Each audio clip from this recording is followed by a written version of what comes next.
Muy buenas a todos, soy Juanjo Guijarro y hoy os traigo un nuevo episodio de Hablemos de Laboral. Hoy quiero comentaros una cuestión que ha salido en prensa esta semana con la reforma laboral, y es que según el sindicato UGT, en torno a 47.000 trabajadores se van a ver beneficiados por la reforma laboral en una subida de sueldo. ¿En qué consiste esto? Que realmente es cierto, viene regulado así en la reforma laboral. Hasta ahora había muchas empresas multiservicios que tenían convenio propio y que eran convenios que en la práctica eran bastante bajos en cuanto a los salarios que marcaba. Sin embargo, esos trabajadores trabajaban para otras empresas. Imaginemos la típica empresa que lleva limpieza y jardinería a una cadena hotelera. Imaginaos el caso. Estos trabajadores venían cobrando poco más que el salario mínimo, en torno a 1.200, 1.400 euros, depende del puesto de trabajo. Solían ser salarios bastante bajos. ¿Qué ocurre con la reforma laboral? La reforma laboral modifica el convenio de aplicación de estos trabajadores. ¿En qué sentido? Los modifica diciendo que tienen que aplicarse el convenio de sector si esos trabajadores están trabajando en torno a empresas contratas o subcontratas. Por tanto, ya pasan de que se le aplique el convenio suyo de la empresa multiservicio a que se le aplique el convenio del sector, que suelen ser más altos. UGT lo estima en 47.000 trabajadores que van a verse elevado su salario. No dice el informe ni en cuánto dinero, ni en cuánto ni exactamente la cifra, ni siquiera lo desglosa por sectores.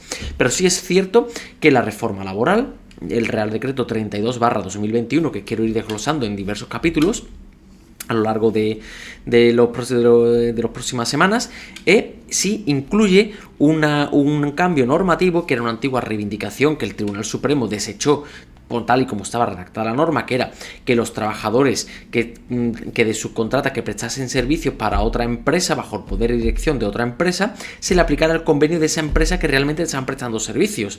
¿Qué ocurre? Que eso lo desestimó el Tribunal Supremo, y la reforma laboral se ha hecho eco de dicha pretensión con la idea de incrementar los salarios. Y la verdad que este era un problema que estaba ocurriendo en el tema salarial en España, porque el tema de subcontratas en el fondo se estaba utilizando para precarizar las relaciones laborales y abaratar los costes laborales que recordemos que no es solo el salario bruto que se abona al trabajador, que también se incrementa en un 38% por los seguros sociales, que ahí es donde está el problema cuando se debate sobre el salario mínimo. Claro, subir el salario mínimo está muy bien, pero es que también estamos subiendo la cuota de seguridad social, y por tanto dicha subida en la práctica se causa dos problemas. Primero, que suben los seguros sociales, por tanto sube el coste de ese puesto de trabajo, y segundo, que subir el salario mínimo suele afectar a puestos de baja cualificación o gente que suele estar empezando, que como todos sabemos se cobra menos al no tener experiencia laboral. Claro, ¿dónde viene este problema? Que debido a la estructura del tejido empresarial español, que la mayoría son pymes y micropymes, subir los salarios por decreto sin que suban los ingresos de la empresa, ni siquiera la productividad del trabajador, supone que a veces los márgenes no se puedan asumir. Por tanto, nos vamos a la economía sumergida, nos vamos al fraude, y a veces, pues bueno, ya a los problemas, que el mayor problema es que se elimine el puesto de trabajo o que se automatice y que directamente se desaparezca ese puesto de trabajo. Por tanto, esta es una cuestión que nos estamos encontrando con respecto a la aplicación de los salarios.